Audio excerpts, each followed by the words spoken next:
Welcome to Guide Guru. We hope this video helps.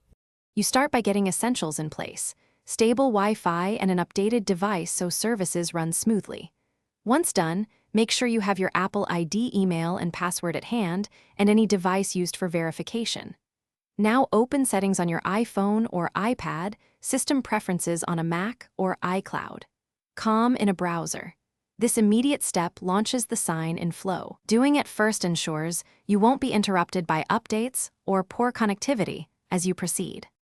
You now type your Apple ID and password carefully. Capitalization and punctuation must match.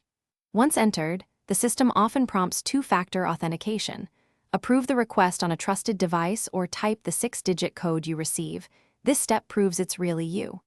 After verification, read and accept the iCloud terms, then decide whether to merge local data with iCloud. These middle steps connect your account to device services, so take a moment to pick the sync options that match how you use contacts, photos, and files. Finish by enabling the iCloud features you want: Photos, iCloud Drive, backups, and watch the sync indicators to confirm data is uploading. Make sure to check storage to avoid hitting limits, upgrade or remove files if needed. If you can't sign in, try the key troubleshooting step. Reset your Apple ID password from iForget. Apple. COM and reattempt sign in or revoke and reauthorize devices in settings. These final actions secure your account and ensure all apps start using. Thanks for watching. Consider subscribing if we helped you today.